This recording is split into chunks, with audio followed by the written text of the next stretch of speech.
About Kirsten Baker?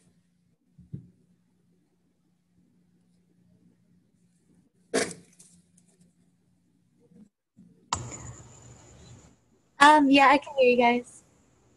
All right, welcome. Mhm. Where are you? I am currently working from home in North Dakota, so Oh, what town? in Belcourt. Oh, okay. My wife's from Fargo, Oh yeah. or as we used to call it, Fartigo. Yeah, that's about It was Fargo's very, about only 4 hours from here. only with the deepest respect, but yes. Well, it's 4 hours from the Twin Cities too, yes. Hmm. So how did you hear about this class? I actually heard about it from my mom, who's also my boss, because we both work for Legal Services of North Dakota here, and we run the Belcourt for Taunton office, and that's where she had me join like your guys' anger management one that we had, and then she told me about this one today. So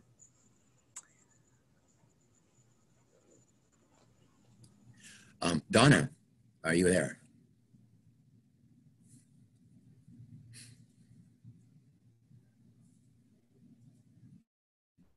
All right, maybe she's coming back later. All right, I want to welcome you to the workshop on promoting secure attachment and bonding.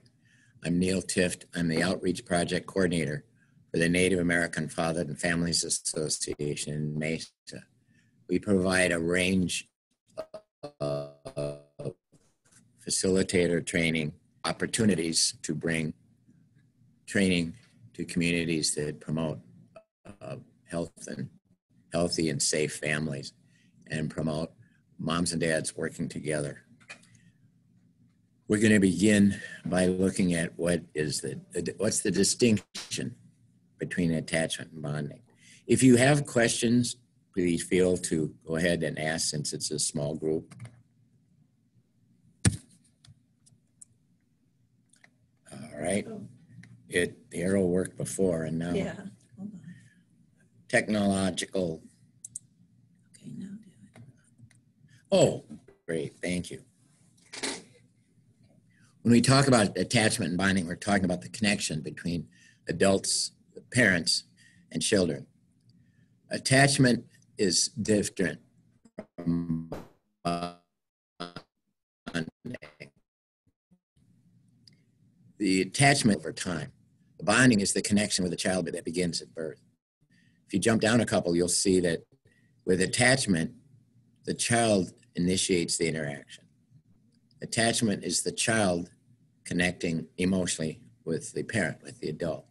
With bonding, it's the adult that initiates the interaction. So the idea is that these are both very important developmental stages for caregivers, for parents and children to connect. The attachment does require focus and responsiveness. The bonding just happens in the course of attending to the infant's needs. So let's assume it's a parent of a newborn. The bonding is when the adult starts connecting with the infant right away. Say it's the mom when they first place the baby on the mom after the little one's birth. The idea is that it just happens in the course of meeting that infant's needs.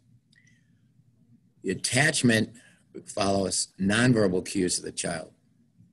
So we can see what the child is thinking and doing, and we can see from how the child is interacting. We can connect to those. Bonding happens at our pace. So this is why some children do not connect with the parents, because the parents do not take the opportunity to initiate healthy interactions on a regular basis. The nurturing that occurs, because the nurturing is actually critical to the development of a healthy child. And we know that maternal nurturing is different from paternal nurturing. but they're both equally important. And the last one, the attachment focuses on the moment-to-moment experience, being in the moment with the child. It's just being there and connecting and tuning in.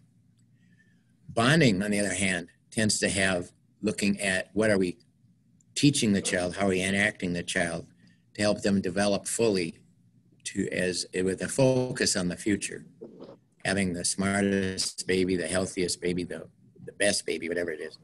But the idea is that attachment and bonding are both critical in the healthy development of a child.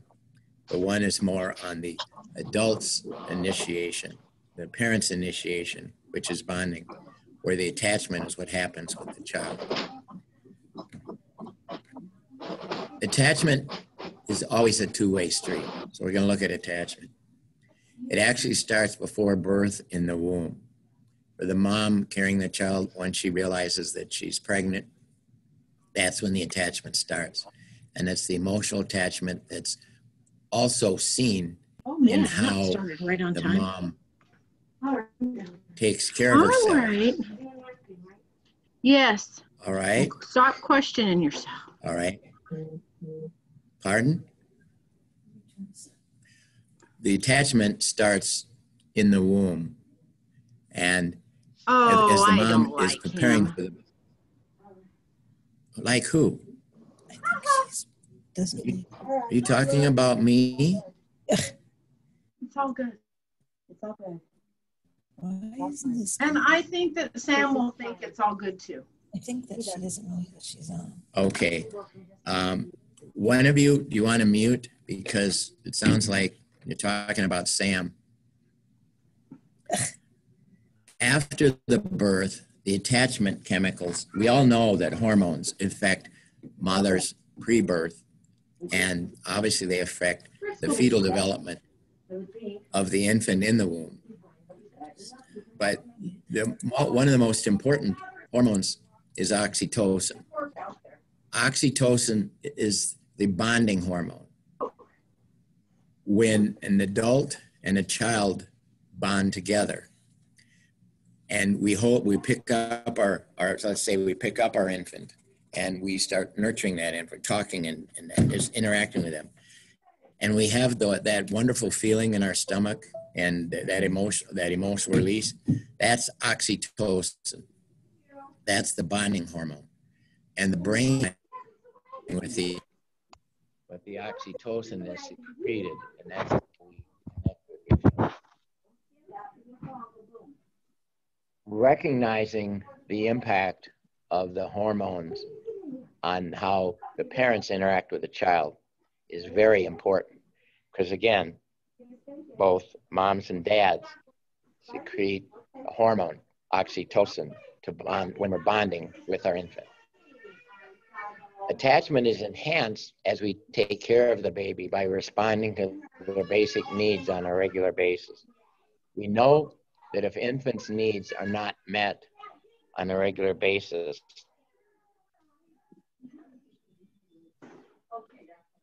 they can have developmental problems that later on, if it's long-term, result in rad reactions in a positive, nurturing way, is part of what we're going to be discussing today. We also know that attachment is a pattern of care in the early years that sets the expectations. When a baby cries and the adult responds, the parent or the caregiver responds, the baby starts developing trust. When the adult and the baby interact and the baby's needs are met, that infant starts developing trust. Over time, the pattern is established between how the parent, the mother, the father, whoever's caring for the child, infant's needs. I don't know. Do you even need to do a Excuse me. Will they want one? Excuse me. Can one of you please mute in the background? We can hear some discussion. Thank you. As we mentioned, the pattern of care early on is established, and that's when infants develop trust. If the adults in the infant's and young child's life engage in predictable behavior, the child develops a sense of trust. their needs are met on a regular basis in a healthy way. If the infant cries and there's no response, or it's an intermittent response, that starts impacting the healthy development of attachment. And if the adult on a regular basis ignores or responds in a way that doesn't meet that infant's needs, healthy attachment is not there. It's insecure attachment. Any questions so far?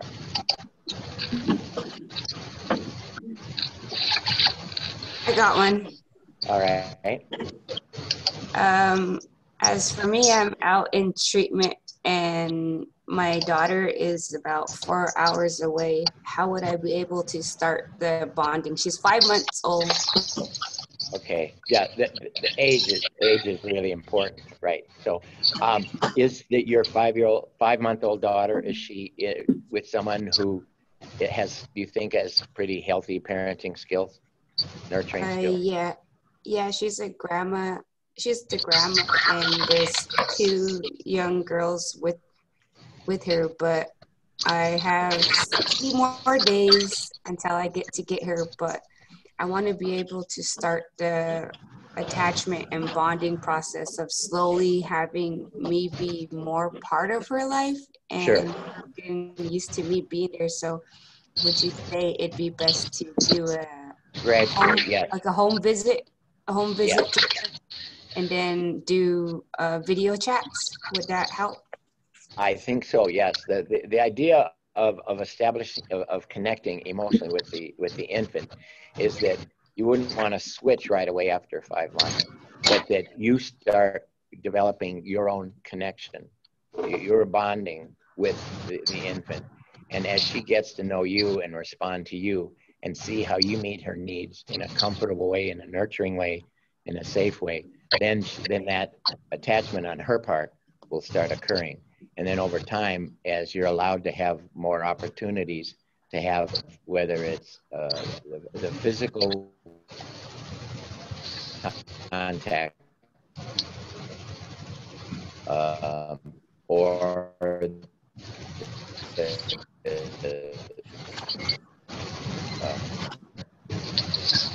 over online, we're already seeing in 3 dimensions. And that 3-dimensional connection with the nurturing, the holding, the cooing, the cuddling, the singing, the rocking, all of those things allow the infant to actually start. It can be confusing for a very young child that doesn't understand all that about the virtual connection, because it is 2-dimensional instead of 3-dimensional. But I would say, as you gradually have more time, especially in person with that infant, you will gradually, as you have more time, then the grandparent, the grandmother might gradually phase out. But I would say, yes, as often as possible with the physical contact would be important. The virtual can be helpful, but again, at that young developmental stage, it can still be confusing and not as rewarding for that infant. Does that answer your question? Yeah, because that's what I was kind of wondering, because I barely got granted visitation this last week in court. And so since I got granted visitation, I was wondering, would now be the time to go and do a home visit with her and remind her, give her my love for the time being, and then start off with video chats? I think that would be a good start. Yes, as soon as you can. If the courts approve and it's accessible, as your infant is accessible, then I'd say yes. Start doing it as often as you can. Okay, thank you. All right, so you're welcome. Now we're going to look at secure attachment. The secure attachment is positive, obviously. It's something that is the baby, the infant, the child sees it. Whoa.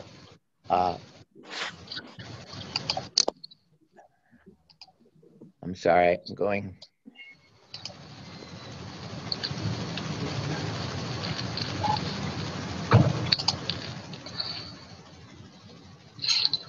Okay, here it is. All right. It's also reciprocal. It means it's mutual. It's between the parent and the child, the caregiver and the child.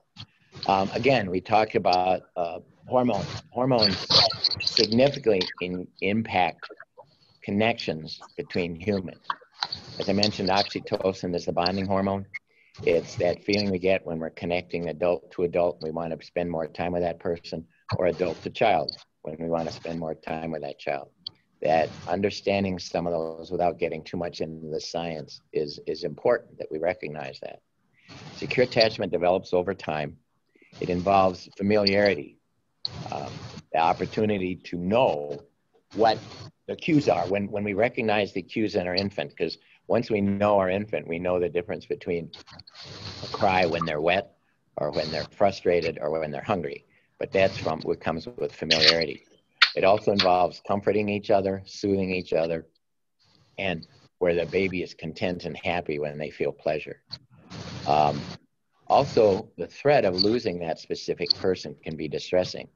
As the young woman that just mentioned before, if she's not able to be with her infant the first few months of the child's life, that can be distressing for the parent. The infant isn't aware of it, but still we need to recognize that stress is going to impact relationships. Secure attachment promotes security and safety within the context of the relationship. If the infant, the child knows that whenever they're around that adult, they're always going to be safe. There might be some loud noises, but they never feel fearful.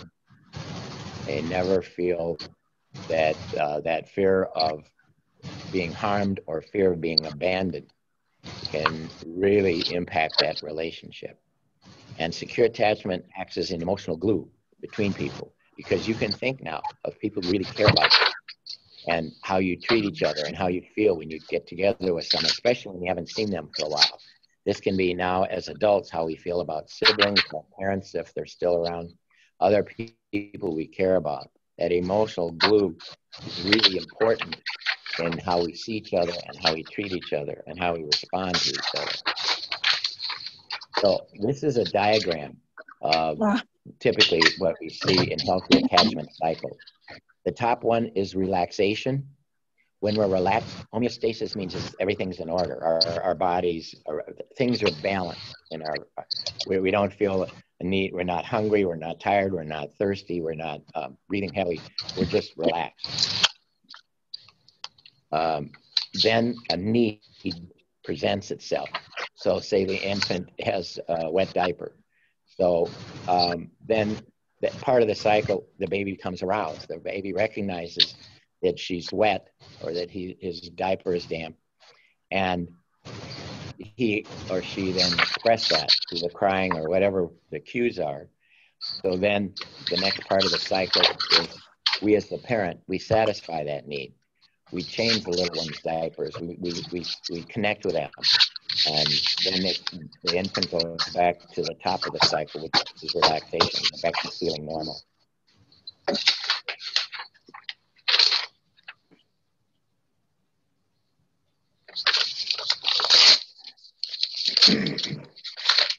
Could someone who's doing paperwork, could you mute? Thank you. For an unhealthy attachment cycle, the baby, let's say the baby is relaxed, then there's a need presented. And let's say this time the baby's hungry. So the baby comes aroused, their belly's empty, they start indicating that they're hungry. Typically for an infant, it's going to be a cry. It'll be excited movement of the arms and legs. If that need is not satisfied, if the parent or the caregiver doesn't respond, and let's say the baby's in a crib and she's thirsty and hungry and nobody responds for quite a while, her need is unsatisfied. So then she starts feeling emotional distress. Remember that there's stress is both good stress and bad stress, and we'll talk about that in a minute. Bad stress is called distress. So when the baby's in emotional distress, that means that need is not being met. That impacts the attachment cycle. If this happens on a regular basis, this unhealthy one, where the need is not satisfied, if it happens regularly over a long period of time, that infant does not develop trust. If you remember years ago over in Eastern Europe, when the curtain fell, the wall fell, and they had a lot of babies coming from Eastern Europe who were adopted by Americans. And a lot of these children, when they came to the United States, they found out that they'd been in orphanages, but that the people who worked in the orphanage didn't meet their needs on a regular basis. What was common in some of these countries was they put children in cribs, but put a net over it so they couldn't climb out of the crib, and they would only be fed on an irregular basis by their staff. These children experienced severe emotional distress over a long period of time. It was probably months or years. As a result, a lot of these children ended up having what we call reactive attachment disorder, RAD. And children who have reactive attachment disorder do not trust others. They haven't learned they can depend on anybody who's older than them because their needs are not met on a regular basis. So the idea of these meeting the needs on a regular basis in a supportive way is critical in healthy child development. We're going to look at the phases of attachment. From birth to 6 weeks, obviously the emotional and physical needs must be met on a regular basis because, well, all of these stages you see here, these ages and stages on this first page, they're very vulnerable. They depend totally on adults to meet their needs. From 6 weeks to 6 months, they start developing attachment with the primary or primary caregivers. Depending on the adults in the home that are meeting their needs, this is when the attachment starts. They start feel attachment toward those adults. From 6 months to about 15 months, they start distinguishing between the caregivers and might prefer one over the other. In some families, say it's a household where there happens to be a mother and a father, both in the same household, they might start meeting their needs. When they're expressing their needs, they might prefer one over the other because they might find that one has a different style than the other one do, because we do know that research shows that there's some significant distinctions between maternal and paternal parenting styles. And they're not necessarily better or worse, they're just different. So as we see that, for example, when moms hold their infant, by the time the infant is 6 weeks old, moms in many Western cultures tend to hold their babies 9 times out of 10 the same way. When fathers tend to hold their infants at about 6 weeks of age, fathers hold their infants 9 different ways out of 10. They might hold them with what they call a football carry, where the baby's head is in the hands and arms and legs are hanging down on the side. The idea is that babies recognize these rich differences, and they're both good. I mean, they're both obviously they're healthy parents. There's some distinctions, and so they'll start making a preference for who changes them, or who feeds them, or who picks them up, or who plays with them, because even how we play with children often can be different. From 16 months to 36 months or 3 years, now the attachment is established. They're starting to experiment and expand to other people. They might start looking to grandparents or in-laws or outlaws or other people in their lives, and how they connect with their siblings. They'll have a different role in different families depending on where they are in the birth order. And if they're the oldest as they get older versus they're the youngest of multiple older siblings. But the idea is that it is now established. So after 3 years, those attachment patterns they will follow in other relationships. Say they're 4 years old and they have an 8-year-old big sister. They might then start attaching with other girls who are a little older than them in that same way, because they see them in that same light, in that same relationship type. But the idea is that it's critical in these first 3 years. We also know that 90% of brain development occurs in the first 3 years. And that also is going to be really important, that the brain is nourished and stimulated in very positive ways early on. for the infants, say that the first 3, the 6 months to 15 months. The music that's played, how we talk to them, how we sing to them, how we cuddle with them, how we tickle them, all of those, if they're in positive, enriching ways, then the babies develop into have a sense of a stronger self-identity because they feel good about themselves because someone is meeting their needs. Their identity hasn't been developed, but they're starting to, the formation of that starts at this early age. So the idea of how they are, their brains are stimulated in enriching ways is very important. We can actually increase the potential IQ of infants by stimulating them in positive ways, by talking to them and reading to them and offering them opportunities to explore in ways that allow them to really figure out how they express themselves.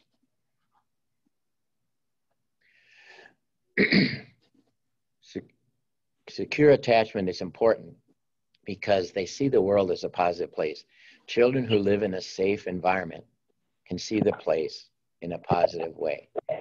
If they have an adult in their life that is not healthy, that comes in and creates chaos or intimidation or family violence, that impacts that child's view of the world, and they tend to see it as less positive. Emotional regulation is also a very important part of secure attachment. When we recognize emotions of self and others, and then we instill those in our infants, in our children, emotional regulation is one of the most critical skills any child needs. Children who do not develop emotional regulation in a healthy way at an early age are going to have a lot of problems, especially our sons. In the United States, for every woman that's incarcerated for a year or more, there are 13 men who are incarcerated. I'm talking about adults. The primary reasons there's so many more men incarcerated than women, well, a little bit of it is sexism, but a major part is if our sons don't learn emotional regulation, how to stay calm when they're angry, how not to hit, how not to fight, how not when they get older to drink and drive, how to hurt their girlfriend because they think it's okay and it's acceptable. Emotional regulation is established very early on. And when children are around others and they feel safe around others, they're going to have healthier lives themselves. If there's a family member who does not express healthy emotional regulation, he or she is violent or angry or mean or creates chaos, that toxic person in the environment actually creates it for everybody in that environment. So we need to identify healthy ways of managing emotions. It's critical that children learn emotional regulation in ways that say, this is what good girls and good boys do. And I don't mean that in a derogatory way. I'm saying however you want to phrase it. But healthy children don't hurt each other. Healthy children don't belittle each other. Healthy children don't call each other mean names. You can kid around, but you make that distinction. Each family needs to define what they consider healthy emotional expression and then teach our children how to manage that in ways that are safe and secure. Secure attachment is important because it allows children to develop physically in a healthy way. When kids have opportunities to express themselves in ways where they're horsing around or playing sports or into all kinds of different physical activities where they encourage and develop their coordination, that affects their self-concept and they feel better about themselves, and that's going to be a more secure and healthy family. The healthy emotional development, as I mentioned, trust is established when adults in their lives engage in healthy, predictable behavior. Empathy is feeling the same way another person does. It's not feeling sorry for a person. It's feeling with a person. And so when we can see when children are expressing empathy, say a 2-year-old little guy, and he's got a baby sister, and he tries to help his baby sister, and he brings help to the mom or dad as the baby sister is needing help.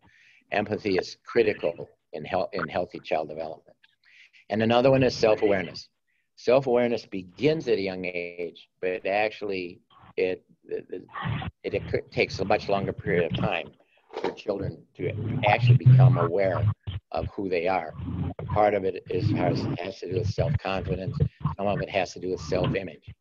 But the idea is that self-esteem, self-worth, conflict resolution, and being self-reliant are all skills that we model to children around us. Healthy conflict resolution.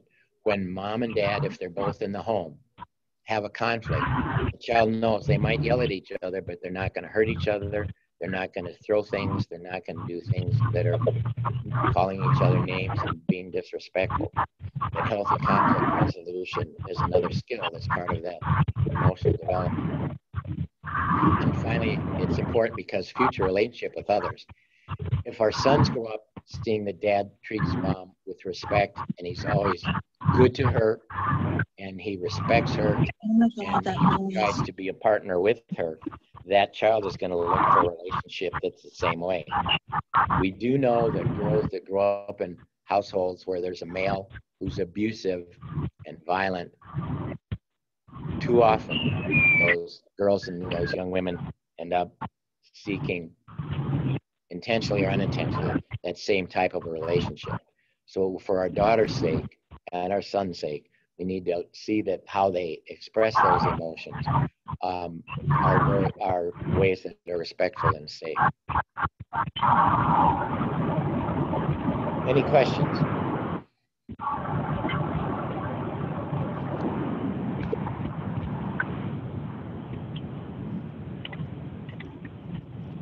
Neil, I don't have a question, but I don't know if you can hear that static in the back. Somebody's, if they can mute. Someone could, if you recognize there's static in your background, if you could mute while we're doing this, would you please do so? Thank you. All right, let's examine some challenges to healthy attachment. The loss of separation from a birth parent or a primary caregiver, for whatever reason. The young woman was talking earlier, said she's going through treatment and getting healthy, and good for you. I congratulate you and hope you continue on that journey of sobriety. Because your infant is 5 months old, you still have a lot of time to connect with your little girl.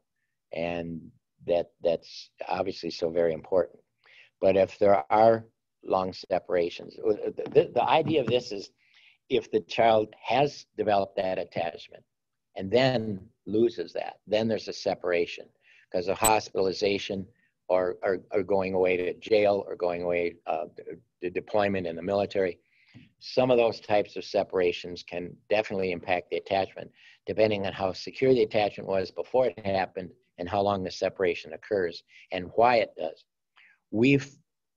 For years, I've worked with fathers for over 30 years, and one of the studies they found out years ago was that if a child lost a parent, and in this case as we studied, if a child lost a father to death, they could understand it more and could accept it more than if their father just left them.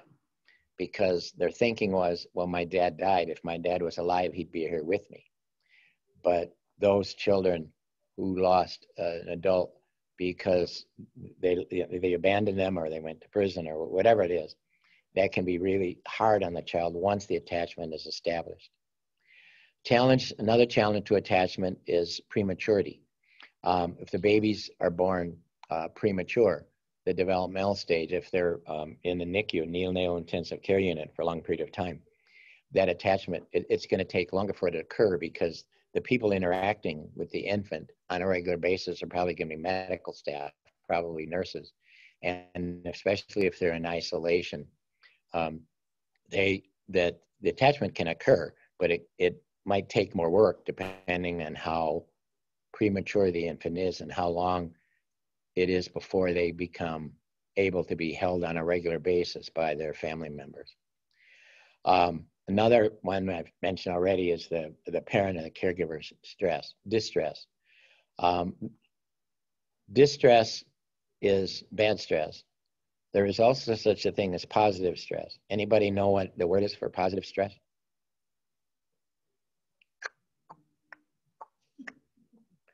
Okay, hardly anybody does. It's called eustress, E-U-S-T-R-E-S-S. Like EU is Greek for good, like euthanasia is good death. Well, people do have positive stress, but many people don't often recognize that there are things in their life that offer positive stress. You get a tax refund, that can be positive stress. You get a job promotion, your baby's born. I mean, yeah, that's positive. You're in a new relationship and you really like that relationship. There are opportunities for positive stress, but a lot of times we don't recognize those. So look at what types of stress the parent is undergoing, and is it toxic or positive? Challenges to attachment can also mean looking at what are the special needs of the infant or the child. Prenatal exposure to drugs and alcohol. Just coincidentally, my 24-year-old daughter, Hannah, we adopted her at birth. We had met her mom while she was still using. And Hannah was born cocaine addicted and with fetal alcohol effect. And her mom also smoked marijuana and cigarettes. So when Hannah was born, cocaine babies, all their nerves are firing and they don't like to be touched. So when Hannah was born, it was pretty sensitive. I held her the first few hours after she was born. But basically because she was, I mean, obviously she's right out of the womb, didn't recognize anything. But the idea is as they start to develop, the impact of drug and alcohol, depending on how long term, and especially if the mom was using pregnancy and what she was using, can affect that child. So Hannah now, her cognitive skills, she's normal, but her she's high function Asperger's. She's not able to work. She has a lot of social anxiety and other things. So the idea of once you recognize if there is a diagnosis for the child for that special need, the diagnosis can be beneficial because then interventions can be employed on how to help that parent.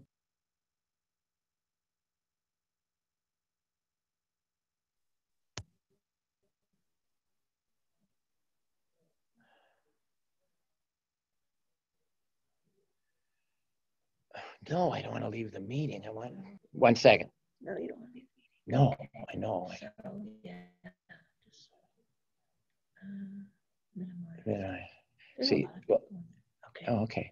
So thank you. Yeah. I have my techie here. Okay. Benjamin, what? You could hear. Okay, good. Also, the mental health status of the parent or caregiver. If the parents have some challenges, if they've had histories of abuse, if they've had histories of neglect, if they have mental health problems themselves, that can impact their capacity to nurture a child in a healthy, consistent way. An unstable environment, homelessness, drug or alcohol addiction. Ask them if they Can all of you see this slide? Is there someone that cannot see this slide? I can't see it. I can see I don't you. think they can- I have to reshare it. Okay, we're adjusting, we're resharing. Yeah. Let's see. Oh, no. It's on. What do you want to do from the current slide? Yeah. That's where it is, right? Okay, so what we hold on. Let me just Oh, sure. I have to get on here. Oops. Where is everybody? Okay, and then I share screen. Which one is it? Is it? No. Attachment bonding. That one. Is that it? I think so. Is that share that? Yeah. Hey, I'm sort of learning. Yeah. Okay. Guess you had stopped it for a second. So then do we want to go to? Yeah. Okay. Okay. There. Okay. Just don't. Is there anyone that cannot see the slide now? See, I can see it. Oh, okay, good. All right. Obviously, unstable environments can also impact attachment. I mean, some families can go through a whole lot of stress and distress and still be able to connect with their children. Others might not have it. If we combine that with some other issues, it can be more difficult, especially if it has to do with abuse and neglect. In our state here, 70% of the children that are taken for out-of-home placement is due to neglect, not abuse. In many places, in many states or communities, neglect is more prevalent than the abuse of children. But either one can impact the attachment. If the child is hurt from abuse or just denied opportunities to be fed and to have healthy housing due to neglect, those also can really impact the attachment. So we're going to look now at some attachment patterns. Let's just compare the secure to insecure. In a secure attachment, the parents and caregivers are involved. The insecure is when they're avoidant. This can be someone who is struggling with some mental health issues or chemical health issues. They don't meet the child's needs on a regular basis. They avoid being with the child for whatever reason. The second pattern is the engaged, where they are responding to the child's needs on a regular basis. They look for the cues of what's going on with the infants and the child, and they connect with them. The insecure, the parent is ambivalent. They don't really care that much. They probably didn't have healthy parenting themselves as they were growing up, and thus their idea of being a parent is to be in the room, but not necessarily to connect with that child and meet their needs on a regular basis. The third is routines. We know that routines are extremely important in early childhood development. In my experience working with fathers and their families, I find that one way to look at a routines are 5 basic routines. There's the early morning routine, there's the after school routine, there's the dinner time routine, there's the bedtime routine, and then there's the weekend routine. So if they're in school, I know that COVID has impacted that a lot now, so routines are in flux for a lot of families, especially if one or both adults are home more often than they were before. Gonna go throw up now. There's a good Zoom meeting. Pardon? Hey. What? That as we look at routines, children really need routine. They need to know who's going to be there when they come home from school. They need to know who's going to be able to help them, or to make sure that their meal is prepared at dinner time. They need to know if there's going to be someone around to help them with their homework, their schoolwork, because it's important for them for their success. They need to know who's going to be able to help them get ready for bed, depending on their developmental stage. And what is that routine at bedtime? You know, is it having a snack, taking a bath or shower, setting out their clothes for tomorrow, making sure their homework is finished, you know, a prayer or reading them a book or whatever. But nighttime routines are one of those that are really important, especially for younger children. And then, as I said, there's the weekend routine that can be different from the weekday routine. For the insecure attachment, then we see disorganized. It's just, you're on your own. We have food. If you want something, eat. If you need to do your homework, clear off a place and do it by yourself. This obviously really impacts attachment. And if the parents or other caregivers are avoidant, ambivalent, and disorganized, that child is going to have to grow up faster by himself or herself. But they're also going to have organizational skills and resiliency skills that allow them to hang in there so they can do well. Otherwise, they're the ones that tend to fall through the cracks in the system, and they don't do well in school. And if someone in the school doesn't recognize that they can then start to have all kinds of problems. We're going to look at the 5 core child development areas. The way to look at it, one is called piles. We look at how attachment is influenced by each of these. What are in their physical development, how does attachment affect their physical development? Also in their intellectual development.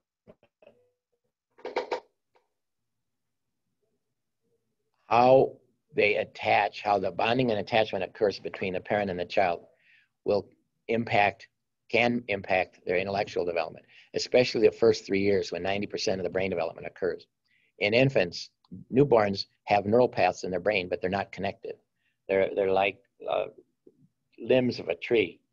And when the baby's brain is stimulated, the synapse between, we won't get in a lot of detail, but the synapse between those is connected and information goes back and forth.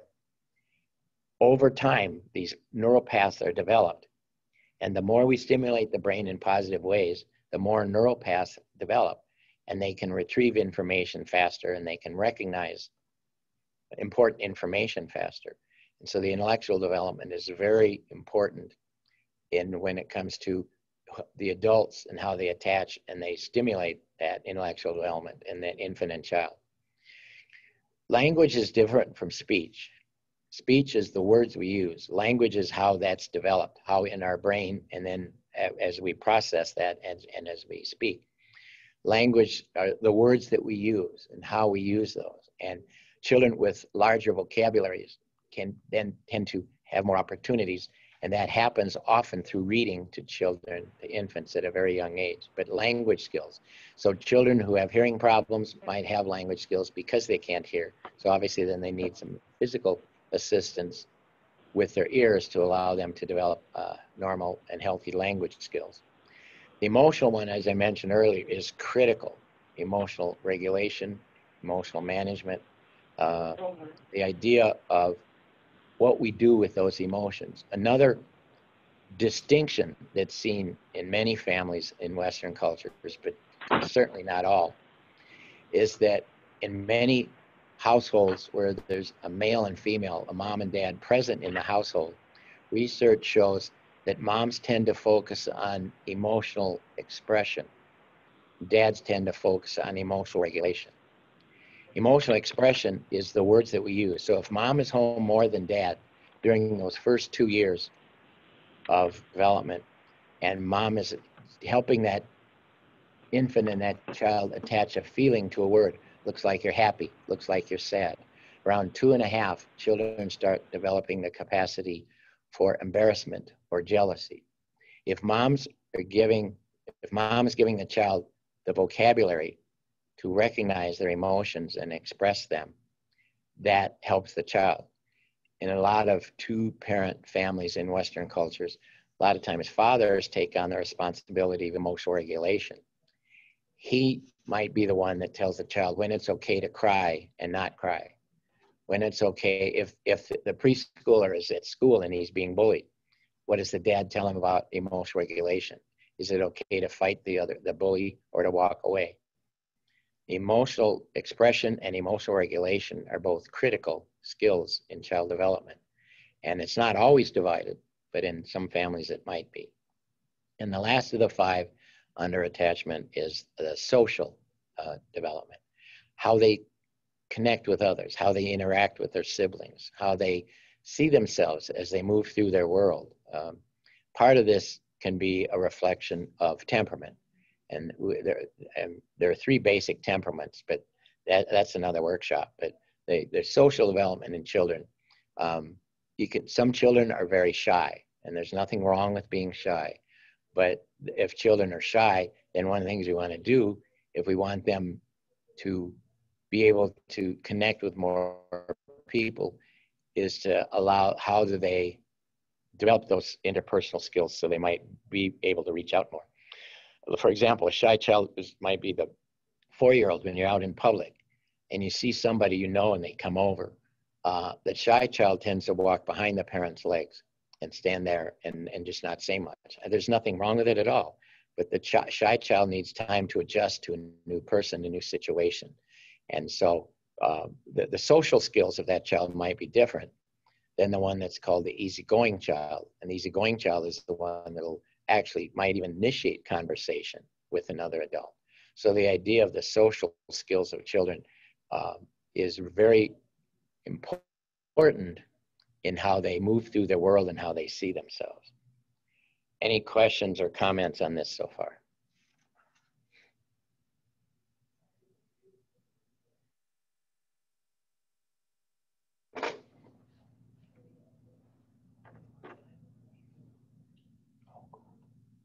Oh, come on. What do you think? What do you think?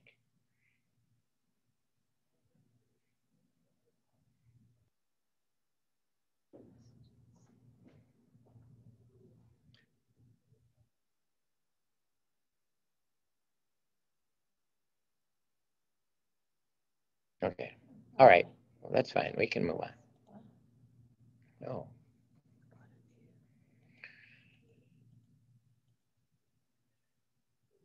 All right.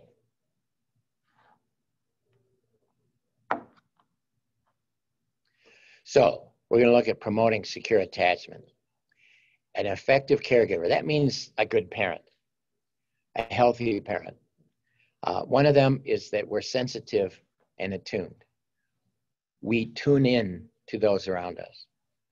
We don't just wait for someone to tell us things, but we actually try to detect, to recognize cues that are given to us, especially by our young children. That's a very important skill. Also, what is our parenting style? You know, there are authoritarian parenting styles. There's authoritative. There is the neglectful. There's the laid back, laissez-faire. There are different parenting styles. And the thing is we all have the right to choose our own parenting style. And often it's the result of how we've been parented ourselves. If we had parents who were extremely strict, sometimes parents will say, I don't want to be that strict because it was uncomfortable for me. So they might flip to the other side and be pretty laid back and not have a lot of rules. And that's an option. That's a choice.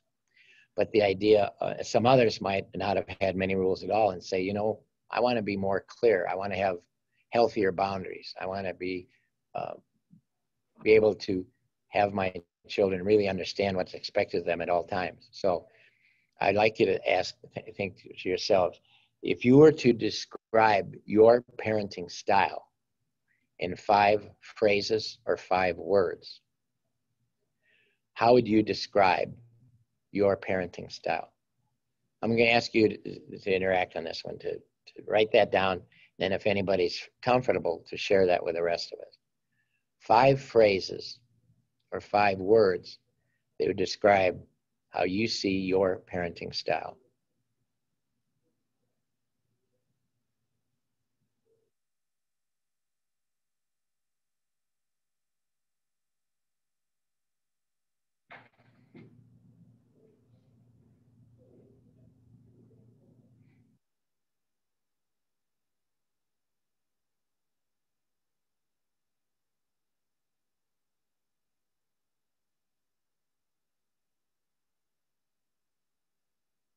Benjamin, you want to say?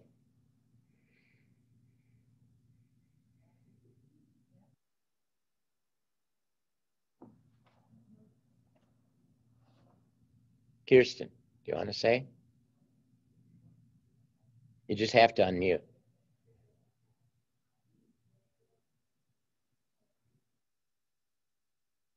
Maritza. Come on. I have Anybody. a 3-year-old son, and when it came to my parenting, I would be strict, but not like in how do you say it? Like physical was not. It was like verbally. I need you to do this if you want me to do this for you. And Okay. I was more of a hands-on learning. I was at their level I would like to sit on the floor with them and do hands-on learning, and I would make myself involved in his learning. Okay.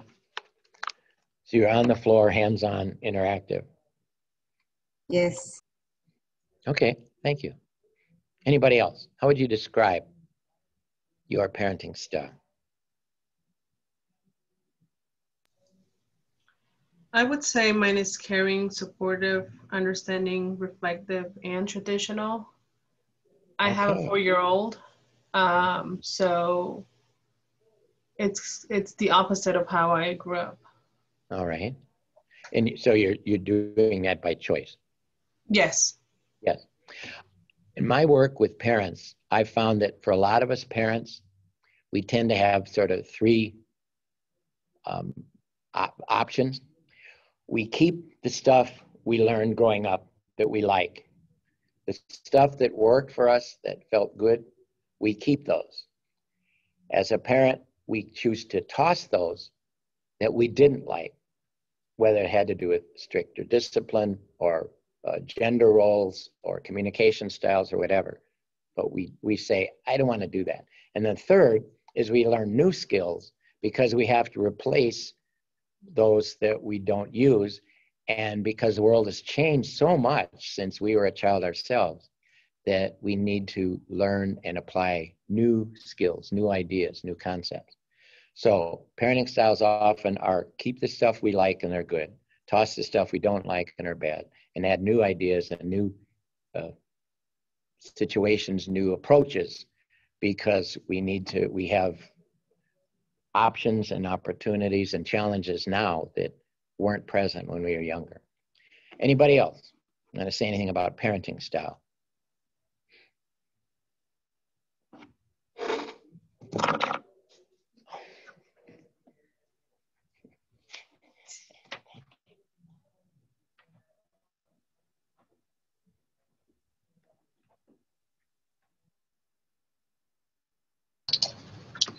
All right. Okay, go ahead. Sandra. Yes, I would like to share now that I am a grandmother.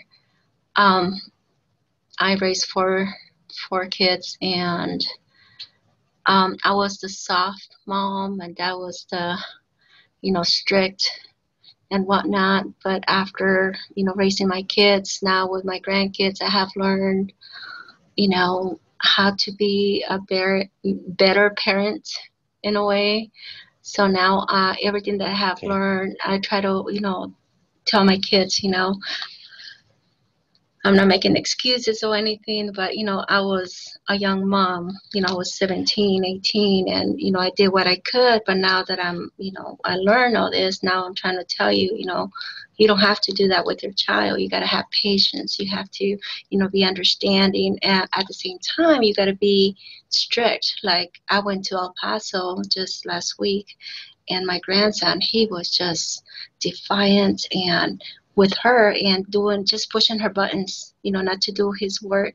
So I told her, you know what, could I help you? Could I just, and he was just telling me, well, I don't like you, Grandma. Why don't you just go back? And I said, you know what, sweetie, I'm sorry, but I'm just here to help you. And I know that you are a great, smart kid and you're going to get through this. And he just fought me through 3 days straight. And finally, Thursday and Friday, he was like, thank you, Grandma, for helping me. And he got 100% of his spelling test. But it took me a while to get to him. And I think back when I was a parent, I was, a softie and, very soft. And now I'm firm with my grandkids. And because my husband will do the disciplinary job, and I was more like mom. Sure. So it's been said often that being a grandparent gives us the opportunity to try a second time around a parenting style that we didn't use the first time around. So sometimes it's more laid back, sometimes it's more structured, but whatever it is, yeah, it can be a wonderful second chance of shaping future children's lives. Thank you, Sandra. Another effective caregiver technique has to do with temperament. Temperament is inborn. Temperament, every child Every infant is born with a temperament, and they will have that temperament for the rest of their lives. Now, there are different ideas about temperament, but one of the more common ones is that there are 3 temperament styles. Now, there are traits for each temperament, but the 3 temperament styles. The first one is what I mentioned earlier, is the easygoing child. The easygoing child is the one that makes friends pretty easily. They have normal mood swings. They have, they're able to attend to task. They can focus on what they need to do. They can connect with others in a healthy way. The second temperament is called the slow to warm child, or the shy child. The shy or slow to warm child is the one that, as I mentioned earlier, he needs or she needs time to move from situation to situation. So they're the ones that will stand behind the parents' legs and wait a while and not connect right away. They can, it just takes time. The third temperament style is called the spirited or challenging. This is the child. Now, many children who are special needs would be considered spirited, but not all spirited children have special needs. The spirited child is going to need more direction, more guidance, more attention. The spirited child will have mood swings that can be wider than others. That child might see the world as the world where the glass is half empty. Their mood is not always positive. Now, this can be because of how they're treated, because if they do feel somewhat different if they are special needs.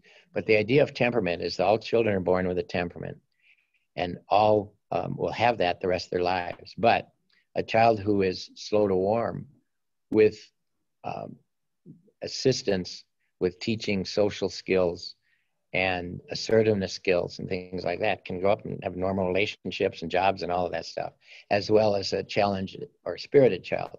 They also can grow up and have normal situation. It's just that they're going to need more assistance.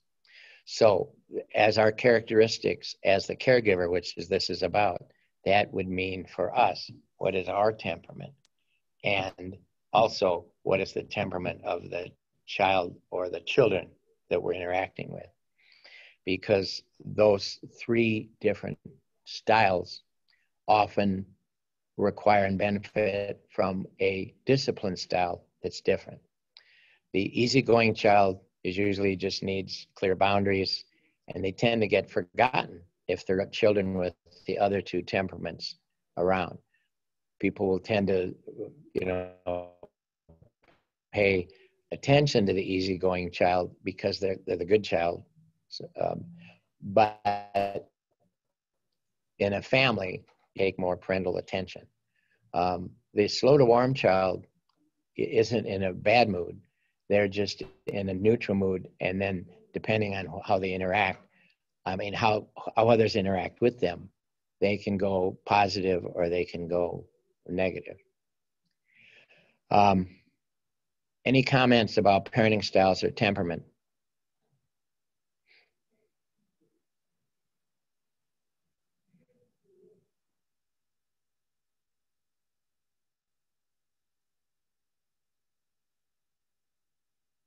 All right, the next one has to do with self-awareness.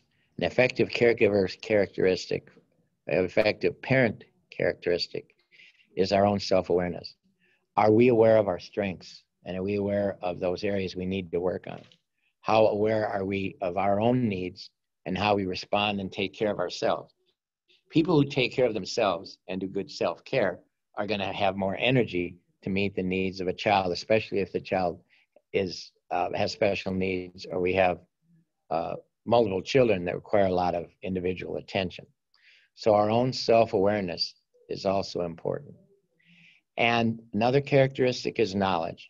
Knowledge isn't just from going to school, but it's the acquired information that we've learned from our experience and our education and what we've learned from others.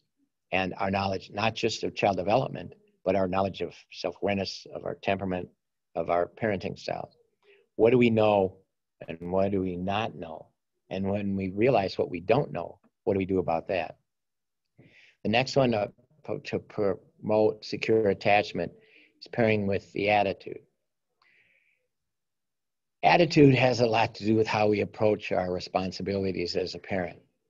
If you were to think of how you would describe your attitude toward pick one child, if you have more than one child, what is your attitude toward that child? Is my attitude, I'm going to help them no matter what? Is it that they're really pushing my buttons and I got to find another route? Is it that I need to get more information to figure out how I'm going to handle this? Is my attitude, I can't do it alone. I'm going to get help. I need help. I want help. If you were to describe your attitude as a parent, like I said, it's easier to pick one child and just do that, and then see if that same attitude applies to other children. But how would you describe your attitude as a parent toward that child, especially with how you connect with them, since we're talking about attachment?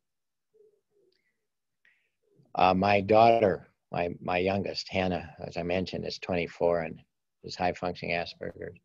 My approach with her is, because she has severe mood swings, is always to let her, as an adult, she still lives with us, she might for a long time, is to challenge her, but challenge her in ways that she's going to see as supportive and not pushing her.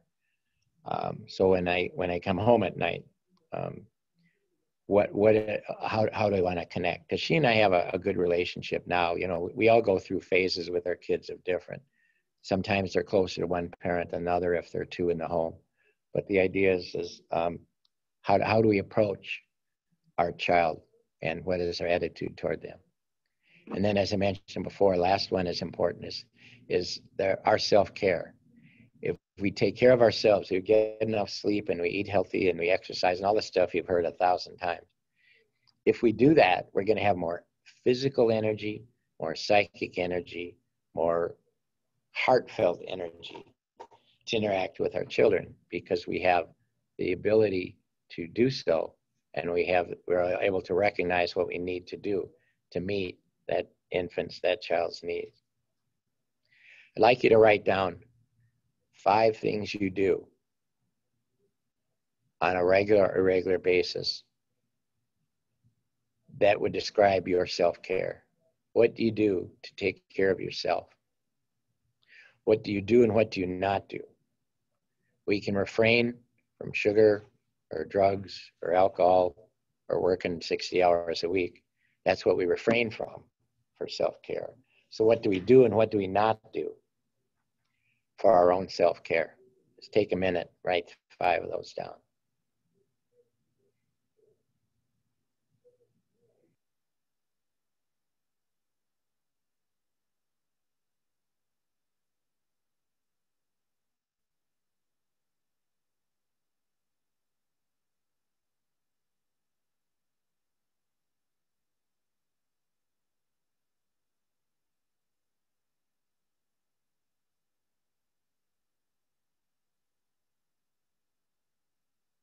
All right, anybody want to share what you do for self-care to help you have the energy to connect with your children in a positive and healthy way?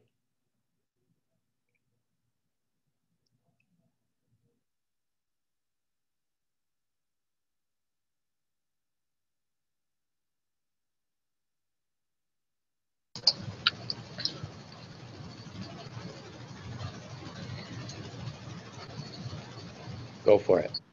Okay. One of the things that I have learned with my 4 children, one of them, she's bipolar. So to be able to understand her, I have learned how to educate myself with her mood swings and everything. So I have learned how to talk to her, because before I didn't understand why she was being like that. And now that I have, why and the chemical balance and everything that has to do with that, it makes me understand her better, and trying to reconnect with her and have that mother-daughter relationship again. And I think that's very important to self-check yourself and know, you know, what you need to do. I Okay. guess when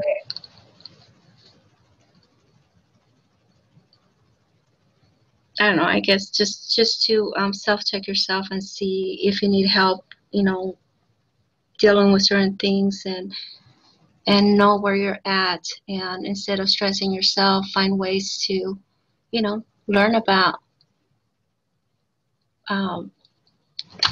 bipolar and understand that to be able to connect with your child. Yes. Thank you, Sandra. I appreciate it. You're welcome. Anyone else on your self-care? I want to. Yes. As for me, I went to treatment. I stopped drinking soda. I started exercising daily, and I started to call my kids weekly. And I started writing letters to my 8-year-old son so I could help him to enhance his writing abilities. Mm-hmm. Wow. Good for you. That's a lot of steps. Good for you, Beatrice. I mean, Maritza. Good one. Anyone else?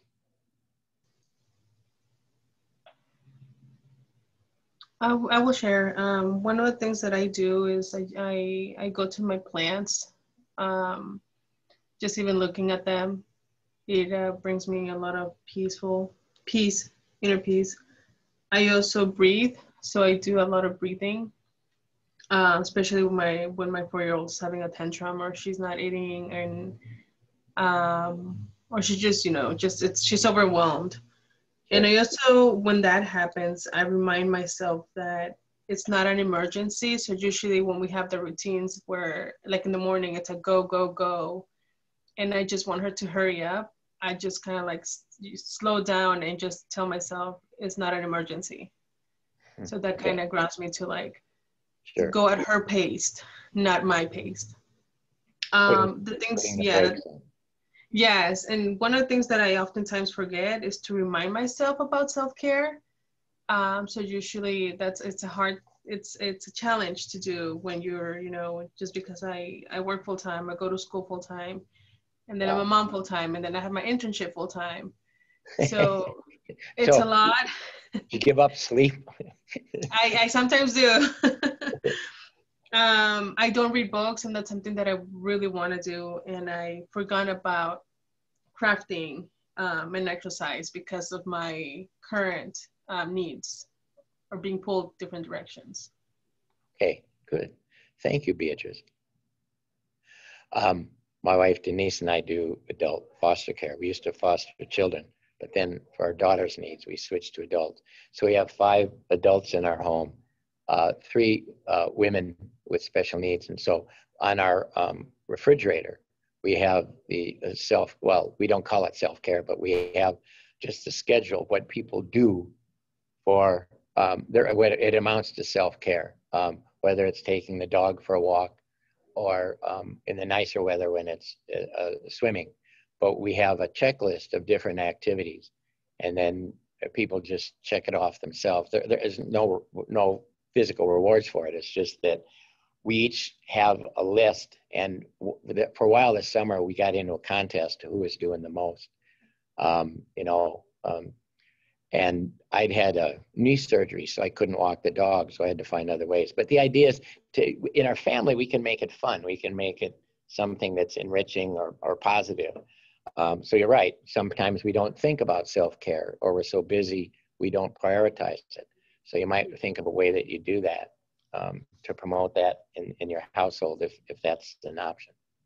All right, thank you. We're going to look at sensitive and attuned caregiving.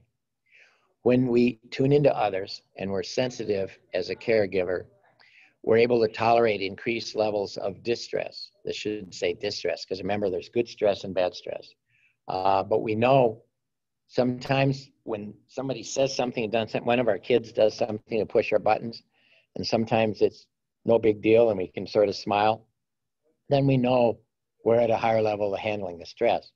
If they push the button and right away we react, then we know, oh, I think I need to do something to take care of myself. Another one that leads to it is the capacity to cope with the world outside of home. How we deal with the stressors outside of our home, work, traffic, shopping, all the things that we need to do. What are those stressors that, the bills that come into our home, but they're from outside. If we're tuned to it, we're better. Ability to make sense of self and others. When we're attuned and sensitive, when other people do things, it can make sense. Thank you. It can make sense to us because then we realize we can put it in perspective of what's going on in our environment around us because we have the capacity to do it and we can tune into that. Another one that it leads to is behavior of others becomes meaningful and predictable rather than, why are you doing this? It makes sense.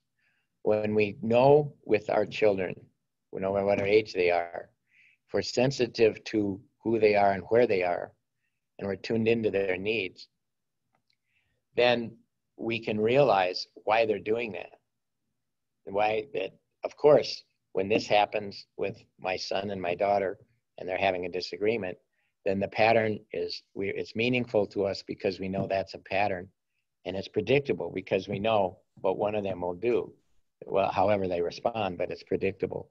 So we feel more informed when we're able to do that. There's also increased capacity for the child to behave flexibly, that the child themselves don't have to have rigid responses, that they see that they have some options. They can be flexible themselves. And one way they do that is watching the adults, watching us respond in a way that's flexible, not always have to be upset or not always have to be afraid or jealous or some of the others. One of the things that I do in a lot of the parent workshops I do is we don't talk about positive and negative emotions. Because if your child hears about negative emotion, even though we don't use the term, but we phrase it, we think it that way. We talk about comfortable and uncomfortable emotions. Because when you think sometimes of anger or fear or jealousy or embarrassment, they're not necessarily negative, but they can be uncomfortable. So I encourage parents to use those terms on their children. What are emotions that are comfortable or uncomfortable? And then they can decide how they want to respond to it rather than positive or negative. Because one thing, I think we should never tell a child how they should not feel. I don't think it's ever healthy to tell a child, don't be afraid, don't be sad, don't be jealous, don't be embarrassed, don't be whatever it is, the uncomfortable emotions. When we tell a child how not to feel, that really limits their range, especially our sons. We look at the dominant culture in the United States that affects many other cultures in the United States. We tend to allow our daughters a wider range of ways to express their emotions than we do our sons. If boys grow up getting messages of two primary emotions that they should not and cannot share, big boys aren't afraid, big boys don't cry. If you can't show sadness and you can't show fear, what's going to come out in way too many boys is anger. If we stifle our fear because we'll be seen as unmasculine, we stifle our sadness because it's seen as unmasculine. It isn't, but if we instill that in them, then the emotion that tends to be associated many times with males is anger. And when guys get angry, we end up locking them up at 13 times the rate we do the women in our culture.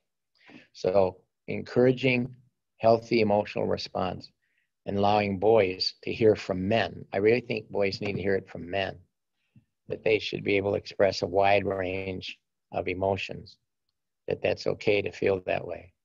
It's okay to be afraid, but how do you handle it? It's okay to be angry. How do you handle it? The idea is that we need to allow them, both our sons and daughters, a wide array of emotional responses. And then another one that Tune caregiving leads to is positive self-esteem, self-efficacy, what we're able to do, and our capacity to relate to others. How we see ourselves impacts how we see others. If we have high self-esteem, if we see ourselves as a competent, good, capable person, we're going to allow that and see that more in others.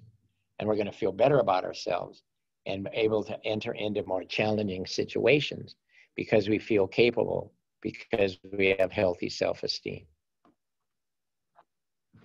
All right. We're going to look at self-awareness a little bit. So ask yourself these questions. What are my hot buttons? Why am I reacting this way? Think of 2 hot buttons you have with one of your children. What's something that one of your children does? What are 2 things one of your children does that's a hot button or a pet peeve or a trigger for what you do? So these are what you ask yourself. Then the third one, what are areas of my life that I am continuing to work on? What are you working on now on how you react that way with your kids? What are issues that I need to resolve? The young woman who was honest earlier mentioned that she's in recovery, so she wants to refrain from drug and alcohol use at all. That's a very good, healthy, strong resolution, and you have to do that day by day. What are other issues that you need to resolve? Do they have to do with anger or jealousy? Do they have to do with how we respond when our children do activities that hit our hot buttons? Big one here. How did my childhood affect me today?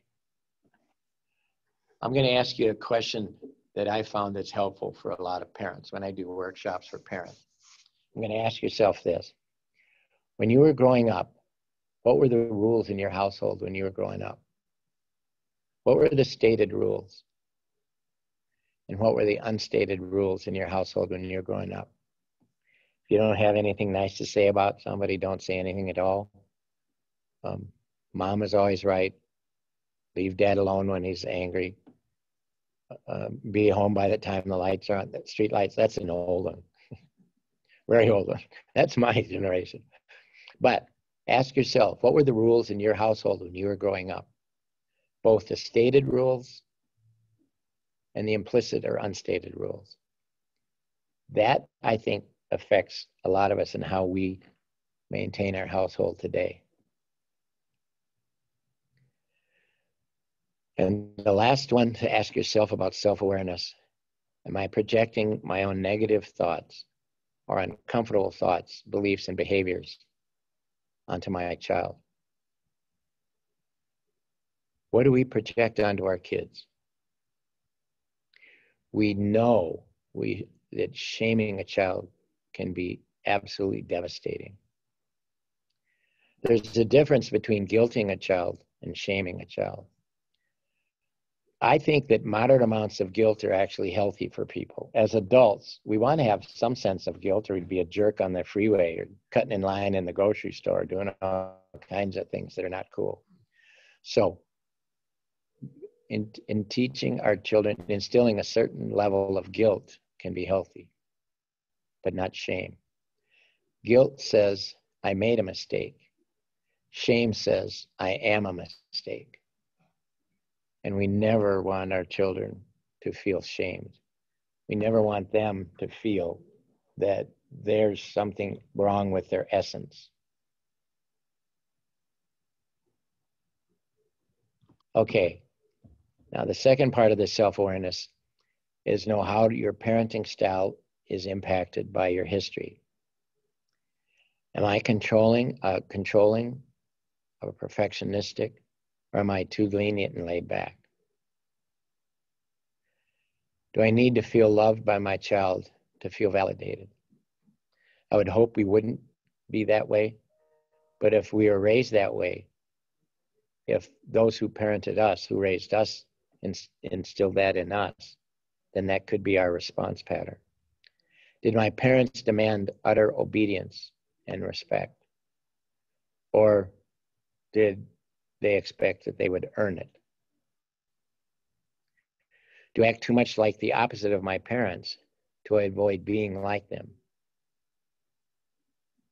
I mentioned earlier that sometimes people will respond and raise their children in a way that's the opposite of how they were raised because they think it was better. And that definitely is your option. But is it the healthiest? How does my culture impact my parenting? I'd like you to write down 4 ways, 4 messages you got growing up about your culture, your cultural identity, your heritage. What were messages that you got when you were growing up that were a reflection of your culture and how that might impact your parenting today? We're going to take a minute to do that one. I'd like you to write those down, 4 ways that the message you got about your culture when you were young growing up, how that affected who you are and might impact your parenting today.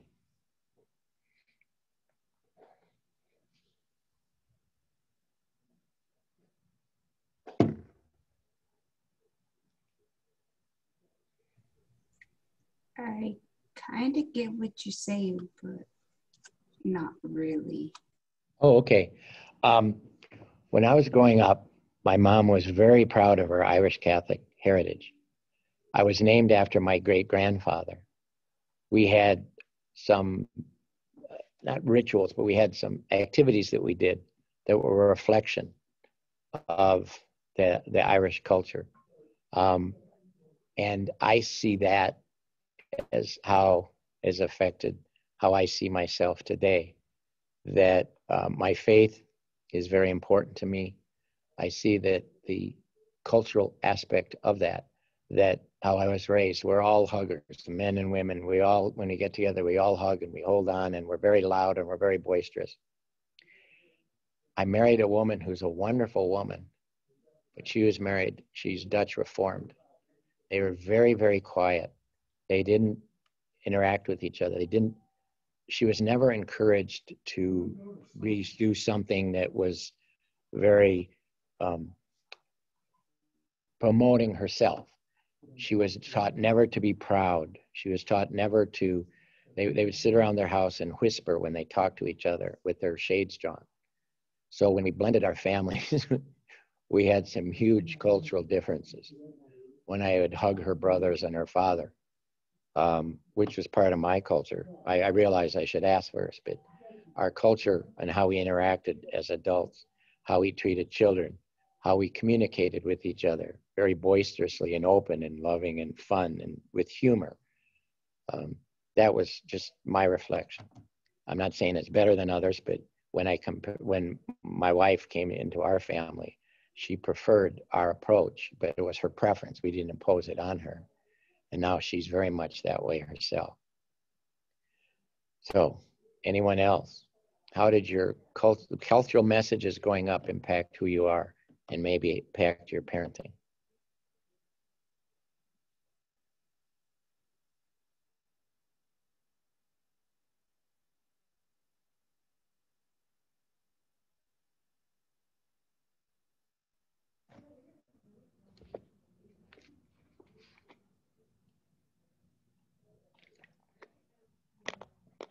Maritza? So it would be like when it comes to hunting season, how the ladies and girls don't go hunting. They stay home and cook and clean. Okay. Those gender distinctions, were you comfortable with those? I always wanted to go with my dad and do one day with hunting, but my mom would remind me, tell me long ago that her grandma and her mom were told it's not for the ladies, it's not made for them. So I would have to sit back and. Okay. That is a clear example. Thank you.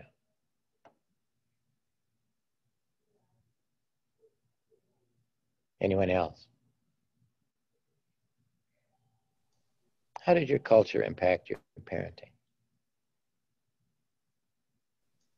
I think mine, it was like opposite, where in my culture, it was very religious. As a woman,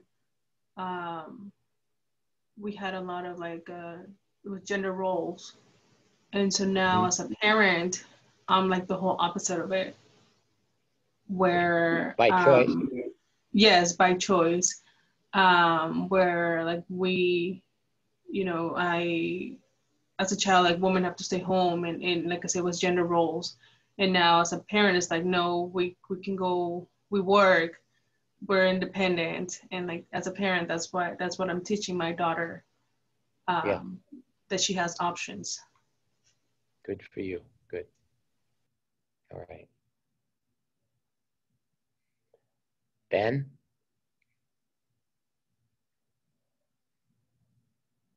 Kirsten? Anyone else?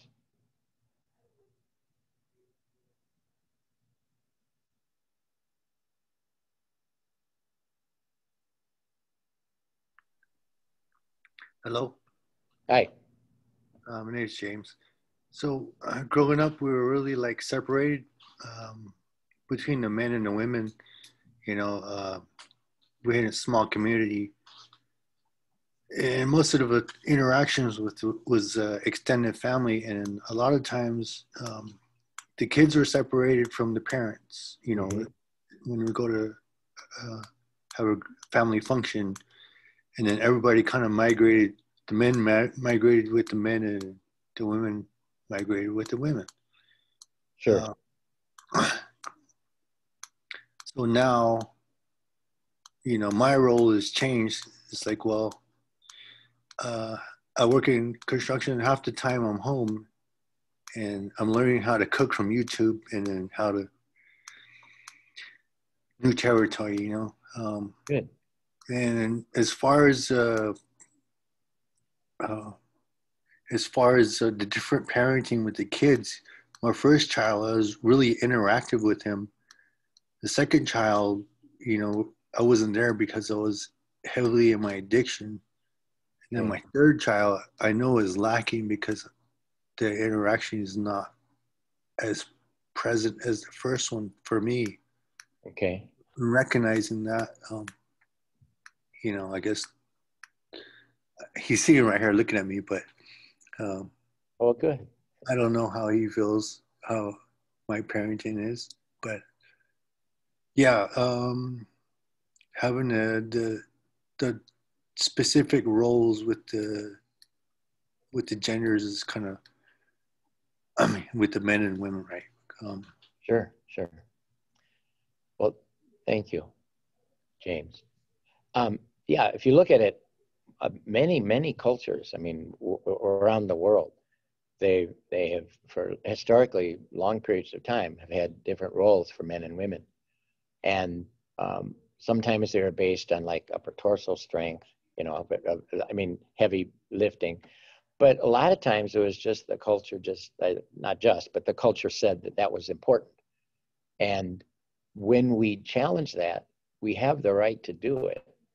And when we're teaching our children and grandchildren that those were the old ways, but things are different now, that is an option that we have to do.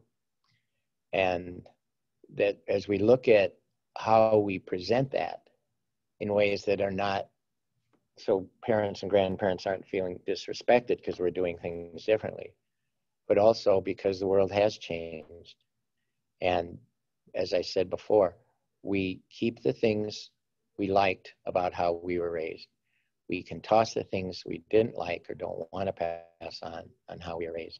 Then we can add new skills, new traditions, new ideas, new concepts, because we have to replace what isn't there.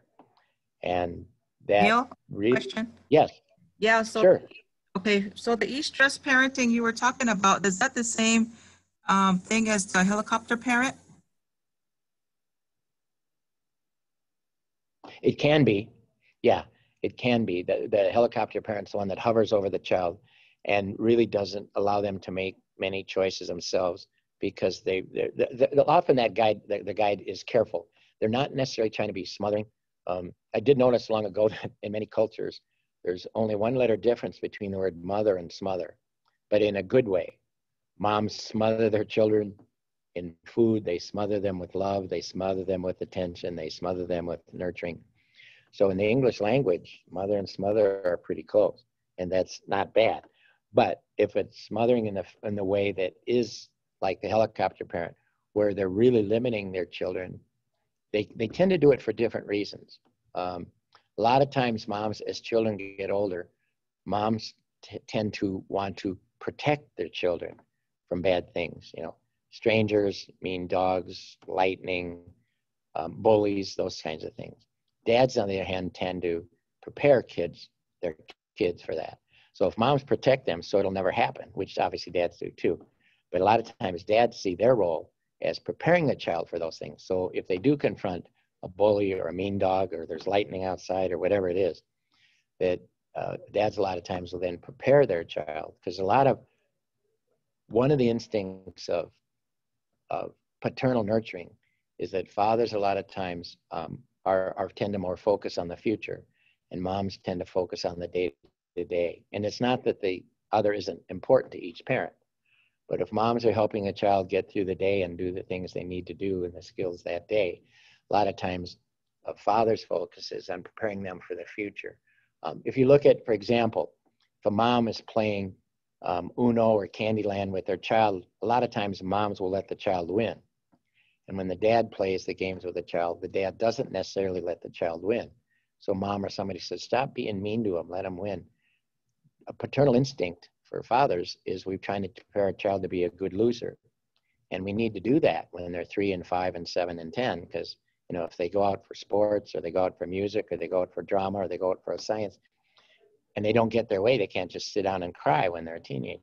So the idea of protecting versus preparing children in this world are both important concepts. And it's not 100% that moms do one and dads do the other.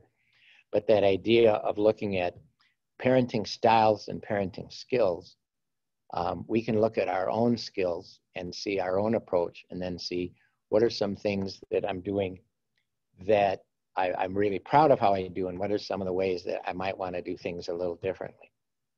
And culture is one of those. And when we recognize there's some messages from our culture that can limit, especially our daughters, so many cultures tend to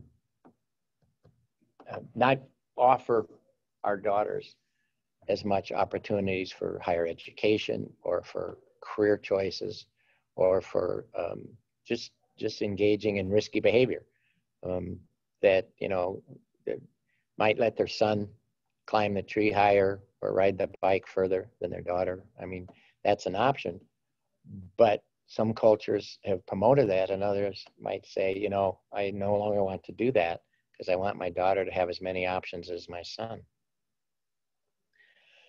Okay, then the last one, know how your parenting style is impacted by history, is, am I too worried about how others perceive me as a parent the way that I think I should? Now, this can be positive or it can be negative. I mean, sometimes we do want to have people be there for us, but how often are we so afraid that how someone will see what we're doing that we don't do anything at all? The idea has to do with, that's part of our own self-awareness. When do I give my power away, and when do I assert myself, is another way to look at that.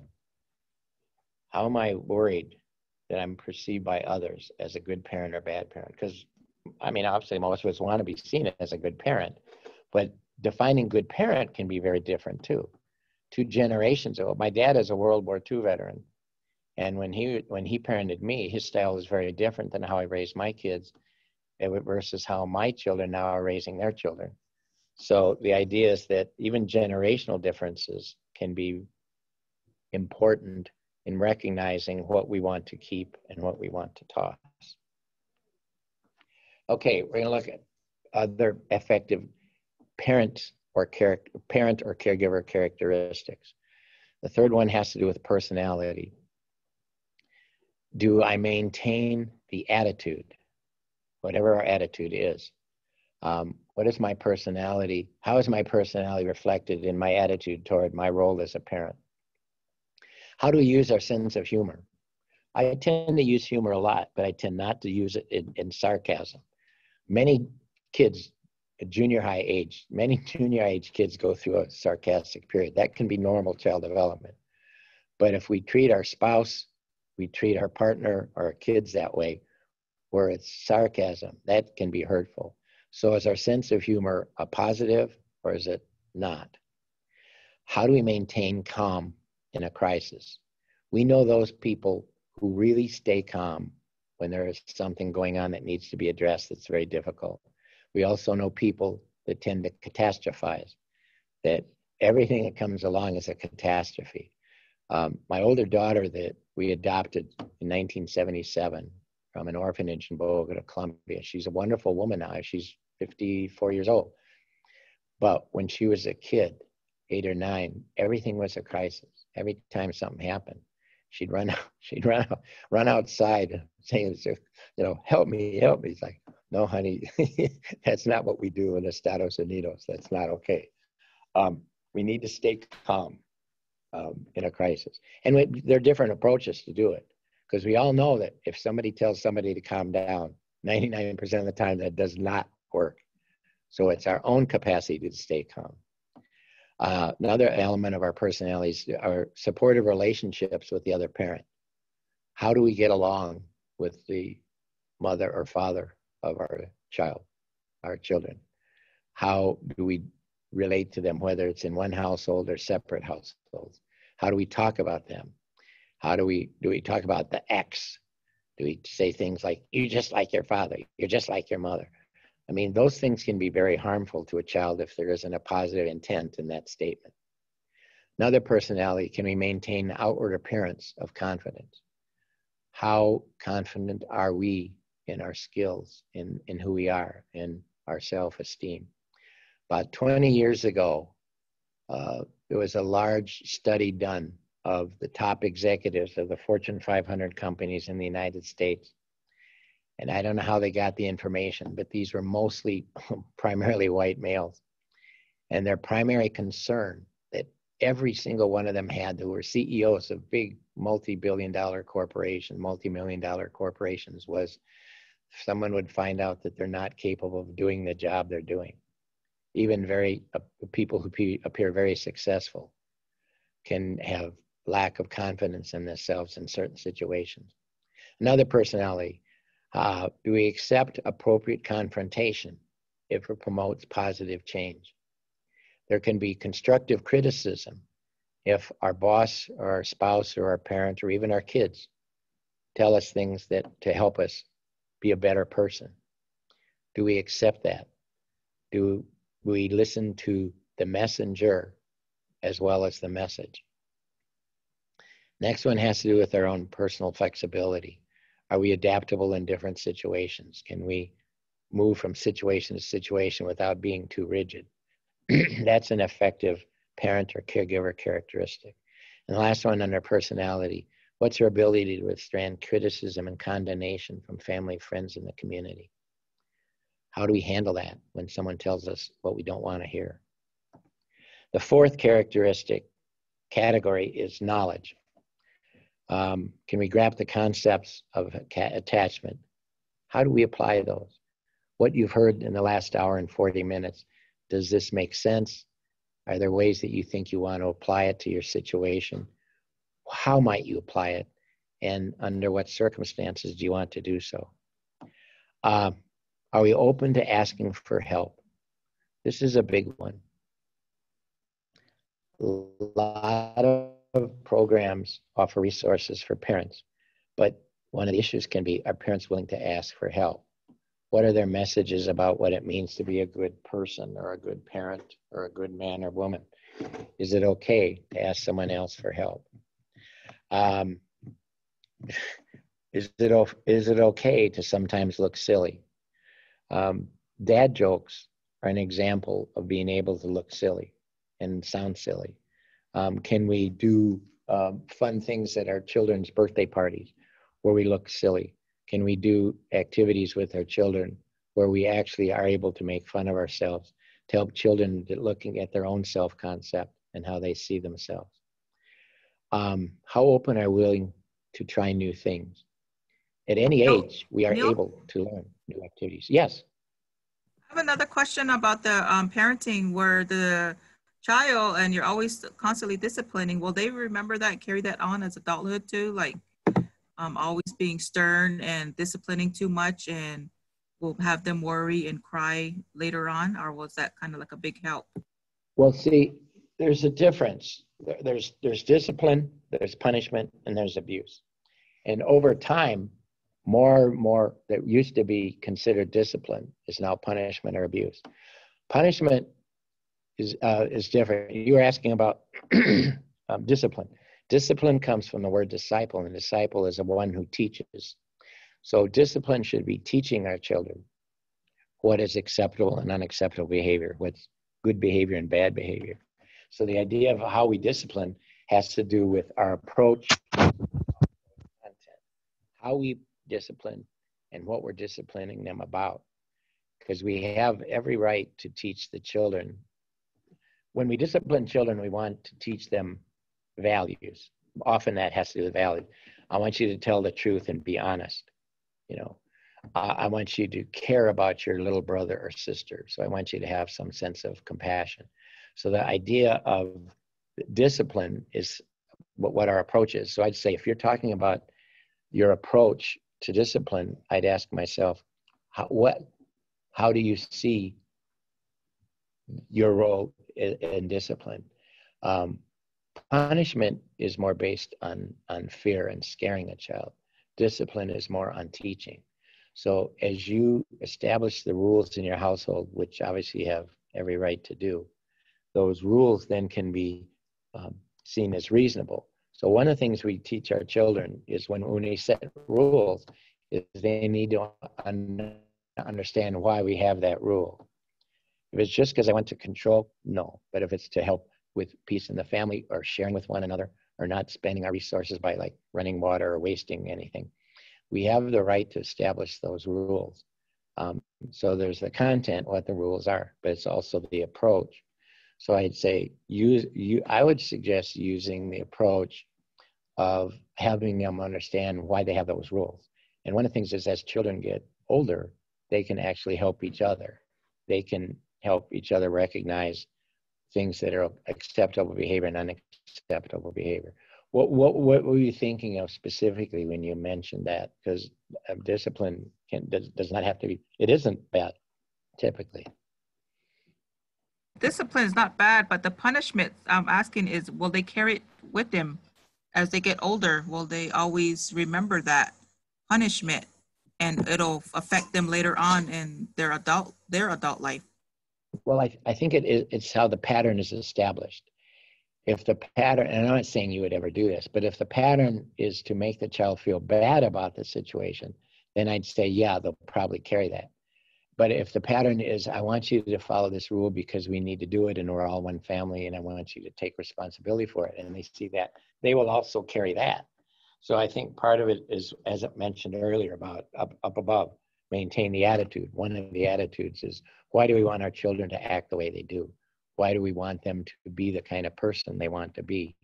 So that, yes, they will carry things, but it can be carried in a very positive way. My mom had a lot to do. She had a lot on her plate. And so when she asked me to do these things, sometimes it felt strict, but I understood it. I put it in context because I needed to do that for our family, because my role in my family was to be a responsible sibling and a responsible son or daughter. So I'd say, yeah, they'll carry with it, but it isn't necessarily bad. It depends on the discussion that was around it and how they understand it, how they understand why they had that discipline in effect at that time. Does that make sense? Yes, thank you. Because that also falls with the helicopter parent that I feel like I am. And then we're trying to bring in this, I'm thinking it's kind of harsh. Okay. Well, sometimes one of the things that we suggest to families, and it can be done any way you want, but a lot of families can benefit from a family meeting. We used to have family meet. We don't have as much now because the adults are a little older, but we'd have family meetings, especially when you had more children in the home. And a family meeting, we typically do it Sunday, like before, after dinner, but you could do it anytime you want it. You can do it weekly or every other week. And the idea was to clear the air. So we'd have a sheet on the fridge. What do you want to cover at our family meeting? And we'd take turns who ran the meeting. So like in the beginning, I would run it, and then my wife would run it, and I together. And then after a while, when the kids got older, as they got older, they could run the meeting too. And the idea of a family meeting is we're just going to work out things, what's working and what isn't. We had it on Sunday, so we'd all bring our calendar. So we'd say this week, like Dad's going to be teaching Tuesday night, and I don't like pizza so much, so we'll have pizza on Tuesday because everybody else does. Who needs a ride to where? Who needs a special event? You know, is there a special event at school? So we'd coordinate the calendar for the week of who's going to do what. Now that I mentioned we have all adults in our home, one day I went to use the washing machine, and there were 3 loads of laundry in front of it. And we realized with that time, there were 6 adults in the house, that everybody was doing laundry at one time. So we just said, all right, at family meeting, you're each going to take a day of the week. So JR's going to take Monday, and Hannah's going to take Tuesday, and I'll take Wednesday.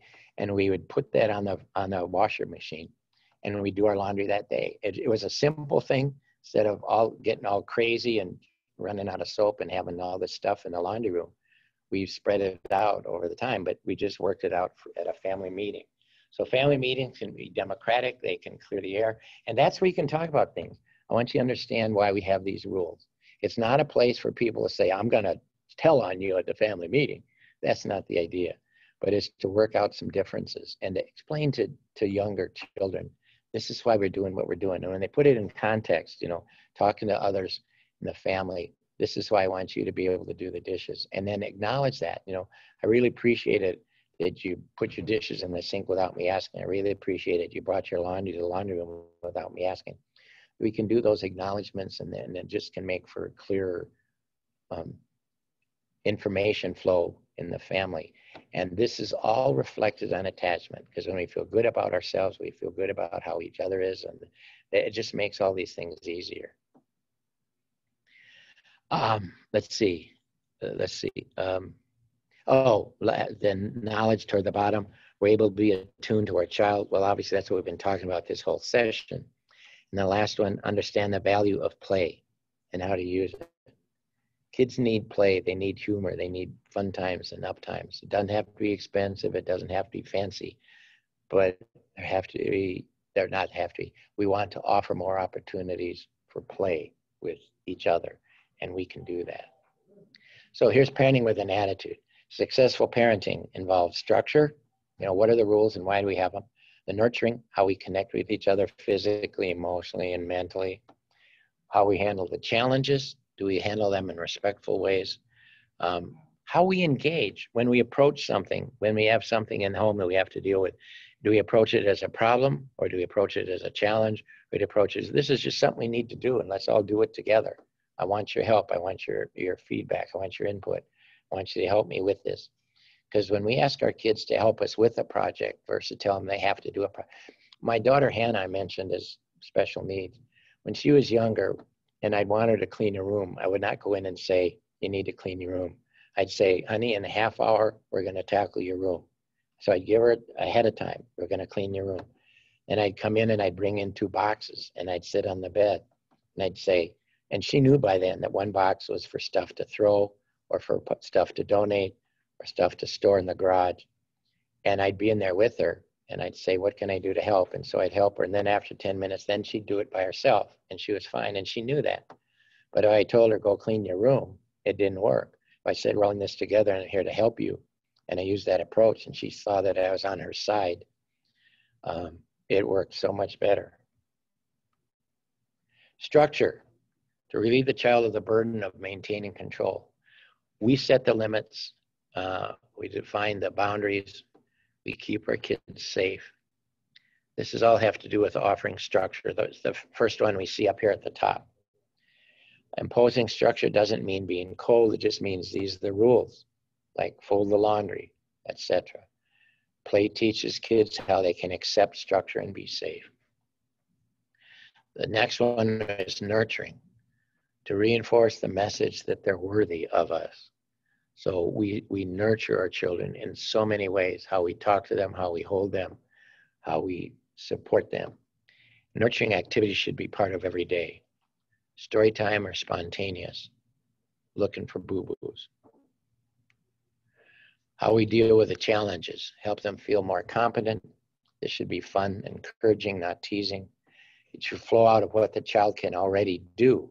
So we push them, they don't have to develop a whole new skill to address the challenge, but we push them a little bit to a little bit higher level. But they already have the basic skills because they need to learn. New skills are built in baby steps anyway. So this is how you address a challenge in baby steps. And then the engagement, to establish and maintain the connection, eye contact, on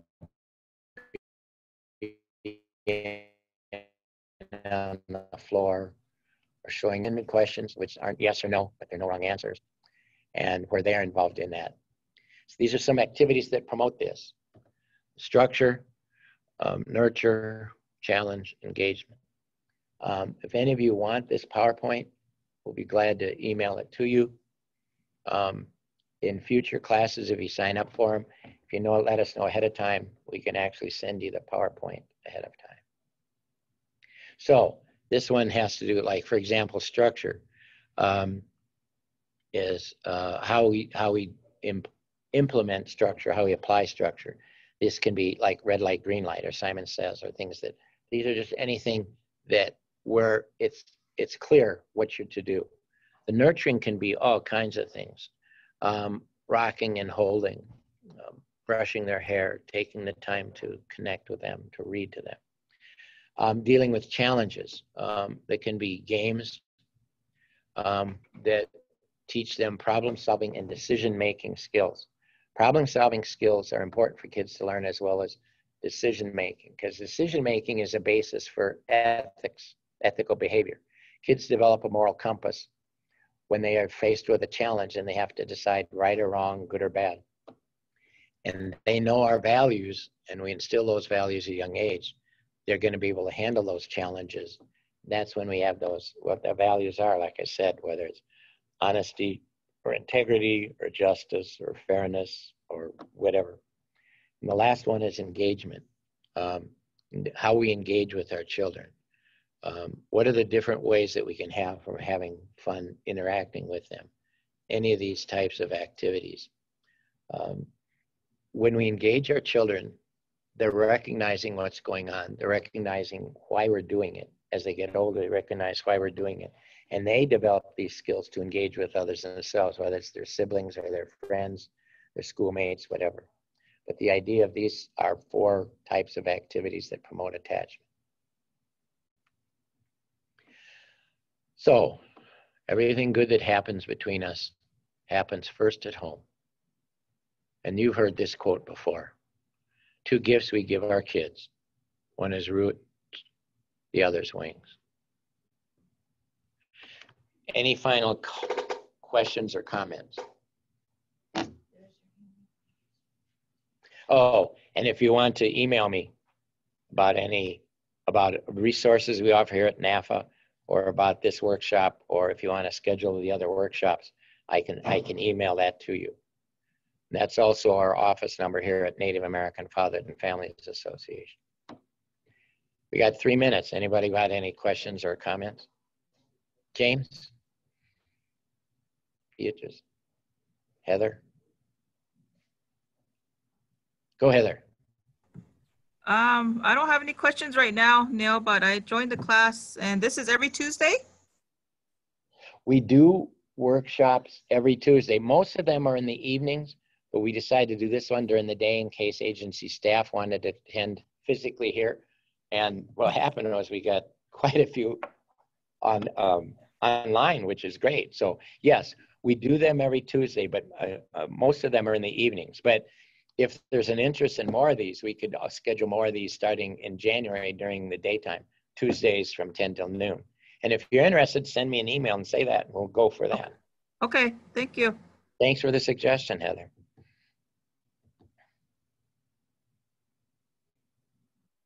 Anybody else? James, Sandra, Kirsten, Maritza. I found it pretty interesting and helpful today. Good, thank you. Thank you for joining us. You can invite other folks from your home to join if they want to. Okay, thank you. Thank you.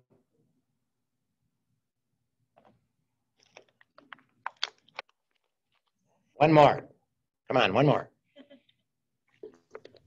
I do want to say thank you for, I logged in an hour, about 40 minutes late into the presentation of the workshop.